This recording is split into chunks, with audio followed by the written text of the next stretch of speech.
మాజీ మంత్రి కేటీఆర్ కు ఈ ఫార్ములా రేస్ టెన్షన్ పట్టుకుంది. ఓవైపు ఏసీబీ, మరోవైపు ఈడీ నోటీసులతో ఉక్కిరిబిక్కిరి చేస్తున్నాయి. సోమవారం తమ ముందు హాజరు కావాలని ఏసీబీ ఆదేశిస్తే మంగళవారం విచారణకు రావాలని నోటీస్ ఇచ్చింది ఈడీ. ఆ 55 కోట్ల చుట్టూనే ఇప్పుడు ఈ పంచాయతీ. పాలనాపరమైన అనుమతులు లేకుండా అంత మొత్తం ఫారిన్ కంపెనీకి ఎందుకు ట్రాన్స్ఫర్ చేశారు? అది కూడా డాలర్లలో ఎందుకు ఇచ్చారు? ఎన్నికల కోడ్ అమల్లో ఉన్నప్పుడు ఆగా మేఘాలపై ఎందుకు నిర్ణయం తీసుకున్నారు అనే విషయాలపై ఆరా తీసే పనిలో పడ్డాయి దర్యాప్తు ఏజెన్సీలు. ఇందుకు విచారణకే హాజరైన ఏసీబీ గేట్ దగ్గరే కేటీఆర్ ఆగిపోయారు. మరి మంగళవారం ఏం జరగనుంది? మరోసారి ఏసీబీ నోటీసులు ఇచ్చింది. మరి కేటీఆర్ లాయర్ని ఏసీబీ అనుమతిస్తుందా?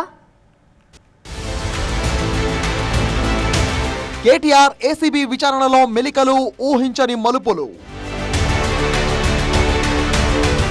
విచారణకు ఓకే, లాయర్ సమక్షంలోనే అంటున్న కేటీఆర్. విచారణ ఓకే, బట్ కండిషన్స్ అప్లై అంటున్న ఏసీబీ. ఇది హైదరాబాద్ ఏసీబీ ఆఫీస్ ముందు జరిగిన హై డ్రామా.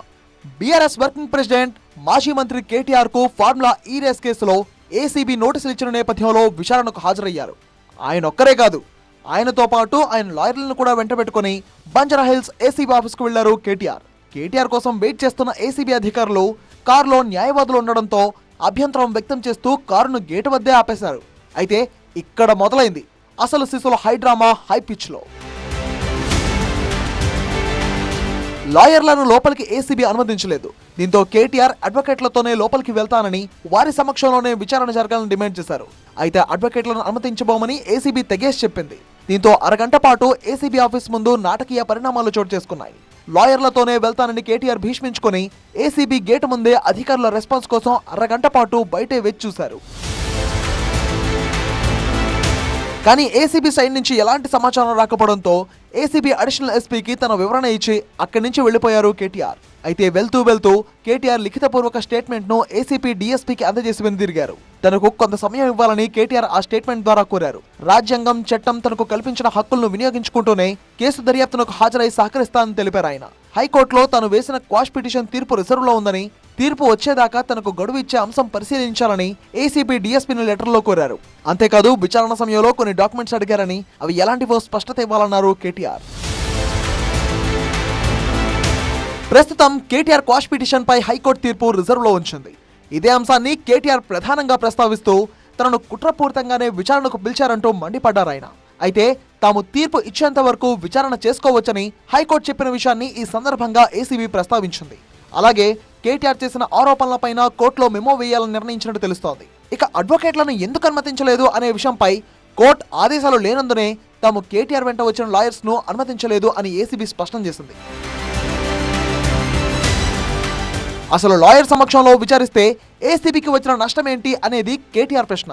పట్నం నరేందర్ రెడ్డి విషయంలో జరిగినట్టే తన విషయంలో జరగదన్న గ్యారంటీ లేదని, తాను ఇవ్వని స్టేట్మెంట్ ని ఇచ్చినట్టు మీడియాలో లీక్ ఇస్తారని ఆరోపించారు.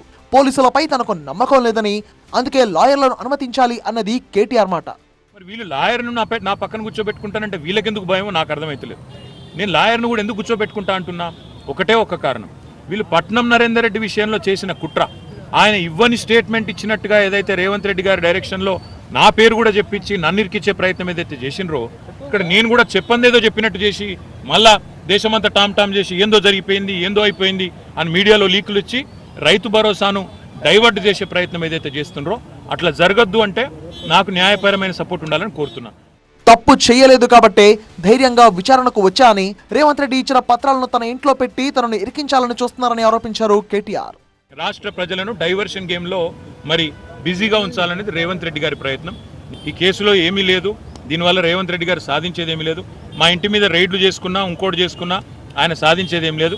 మాకు తెలుసు, ఇక్కడ మమ్మల్ని కూర్చోబెట్టి మా ఇంట్లో ఇవాళ మా మామగారి 2వ సంవత్సరికం ఇంట్లో ఇవాళ ఆ ఏర్పాట్లు జరుగుతున్నాయి. ఆ సంవత్సరికం మీద కూడా పడి, ఆ పూజల మీద కూడా పడి మేము దాడులు చేస్తామంటే నేను చేయగలిగింది ఏమీ లేదు. నేనే తప్పు చేయలేదు, తప్పకుండా నిజాయితీగా ఉన్నాను కాబట్టి ధైర్యంగా వచ్చాను. హైదరాబాద్ లో నిర్వహించిన ఫార్ములా ఈ రేస్ కు సంబంధించి రూల్స్ కు విరుద్ధంగా 54,88,00,000 రూపాయలని విదేశీ సంస్థకు అక్రమంగా చెల్లించారు అనేది కేటీఆర్ పై ఏసీబీ నమోదు చేసిన అభియోగం. ఆర్థిక శాఖ నుంచి ముందస్తు అనుమతి తీసుకోకుండా, ప్రత్యేక ప్రధాన కార్యదర్శి ఉత్తర్వులు లేకుండా డబ్బులు చెల్లించారని కేసు నమోదైంది. కేటీఆర్ ఆదేశాలతో రూల్స్ కి విరుద్ధంగా ఎఫ్ఈఓతో ఎంఓయూ చేసుకున్నారని 600 కోట్ల రూపాయలు చెల్లించేలా ఉద్దేశపూర్వకంగా ఈ తప్పుడు ఒప్పందం చేసుకున్నారు అనేది మరో అభియోగం. అసలు ఎంఓయూకి ముందే కేటీఆర్ ఆ దేశంతో డబ్బు చెల్లించేశారని, ఆ తర్వాతే సీఎంఓకి సమాచారం ఇచ్చారు అన్నది ఇంకో అభియోగం. కేబినెట్ ఆమోదం లేకుండా ఇలా డీల్ చేసుకోవడం ఆర్టికల్ 299 ఉల్లంఘన అంటూ ఎఫ్ఐఆర్ లో పేర్కొంది ఏసీబీ. మోసం, నమ్మక ద్రోహం, నేరపూరిత చర్యల కింద కేటీఆర్ పై కేసు ఫైల్ చేసింది ఏసీబీ. ఈ రేస్కు నిధుల విడుదలపై సీనియర్ ఐఏఎస్ దానం కిషోర్ ఫిర్యాదుపై డిసెంబర్ 19వ తేదీన ఎఫ్ఐఆర్ నమోదు చేసింది ఏసీబీ. మరోవైపు మంగళవారం ఈడీ విచారణకు కూడా కేటీఆర్ హాజరు కావాల్సి ఉంది. ఇలా దర్యాప్తు ఏజెన్సీల నుంచి వరుస పెట్టి నోటీసులు రావడంపై బీఆర్ఎస్ తీవ్ర స్థాయిలో ఆగ్రహం వ్యక్తం చేస్తోంది. కాంగ్రెస్ డైవర్షన్ పాలిటిక్స్ చేస్తుందని, రైతు భరోసా అంశాన్ని పక్కదో పట్టించేందుకే కేసుల పేరుతో బీఆర్ఎస్ అగ్రనేతలను టార్గెట్ చేస్తుందని మండిపడుతోంది. కేటీఆర్ పై పెట్టిన అక్రమ కేసును చట్టపరంగానే ఎదుర్కొంటామని, కాంగ్రెస్ కుట్ర రాజకీయం చేస్తుందని ఆరోపించారు బీఆర్ఎస్ ఎమ్మెల్సీ కవిత. ఇవాళ మా వర్కింగ్ ప్రెసిడెంట్ గారు గౌరవనీయులు అన్న కేటీఆర్ అన్న గారి మీద కూడా మరి రకరకాల కేసులు పెట్టి ఏసీబీ పేరుతోని ఇంకో దాని పేరుతోని వారు ఎట్లా కక్షపూరితమైన వ్యవహారం ఈ ప్రభుత్వం చేస్తుందో తెలంగాణ ప్రజలందరూ కూడా గమనిస్తూ ఉన్నారు. మరి మీ ద్వారా, మీడియా మిత్రులందరి ద్వారా ఈ ఇంద్రవెల్లి స్తూపం దగ్గర నుంచి తెలంగాణ బిడ్డలందరూ కూడా తెలియజేస్తూ ఉన్నాం, ఎట్లాంటి కేసులు పెట్టినా బీఆర్ఎస్ వాళ్ళం ఎవరం కూడా భయపడేది లేదు. ఖచ్చితంగా ప్రజల పక్షాన, ప్రజలకు రావాల్సిన హక్కుల కోసం మా వాణిని వినిపిస్తూనే ఉంటాం, మా పోరాటం కొనసాగిస్తూనే ఉంటాం. రేవంత్ సర్కార్ కక్ష సాధింపులకు పాల్పడుతుందన్నారు మాజీ మంత్రి నిరంజన్ రెడ్డి. చట్టబద్ధ సంస్థలను ఇష్టానుసారం వాడుకుంటున్నారని విమర్శించారు. ప్రభుత్వం తీసుకున్న నిర్ణయంపై కేసు పెట్టారని ఆరోపించారు. ఏసీబీ కార్యాలయానికి ఇద్దరు న్యాయవాదుల్ని తన వెంట పెట్టుకొని పోతే, న్యాయవాదులు తనతో పాటు విచారణలో ఉంటేనంటే ఏసీబీ అధికారులకు వచ్చేటువంటి కష్టమైంది. మీరు విచారణ చేయొద్దని చెప్పట్లేదే. కేటీఆర్ గారు వస్తారు, మీరు ఉండండి, లైవ్ పెట్టండి, మొత్తం రాష్ట్ర ఛానల్స్ పెట్టండి, మీరు చేయదలుచుకున్న వాదనలు మీ దగ్గర ఉన్న ఆధారాలు పెట్టి ప్రజల ముందర పెట్టండి, ప్రజలు కూడా అభిప్రాయం ఏర్పరచుకుంటారు కదా. ఏదో రకంగా ఒక అల్లినటువంటి కథను క్రియేట్ చేయాలి, దానికి తగ్గట్టుగా ఒక ఫాల్స్ ఎవిడెన్స్ను బిల్డప్ చేయాలనేటువంటి దురుద్దేశం ఉంది. కాబట్టే మీరు న్యాయవాదులను అనుమతించట్లేదని చెప్పి మేము భావిస్తున్నాం. అంతకుముందు కేటీఆర్ విచారణ నేపథ్యంలో పలువురు బీఆర్ఎస్ నేతలను ముందస్తు అరెస్ట్ చేశారు. బీఆర్ఎస్ ఎమ్మెల్యే కౌశిక్ రెడ్డిని హౌస్ అరెస్ట్ చేసిన పోలీసులు మరో 100 మందిని ముందస్తుగా అదుపులోకి తీసుకున్నారు. బీఆర్ఎస్పీ నేత మేకల విద్యాసాగర్ ను కూడా అరెస్ట్ చేశారు.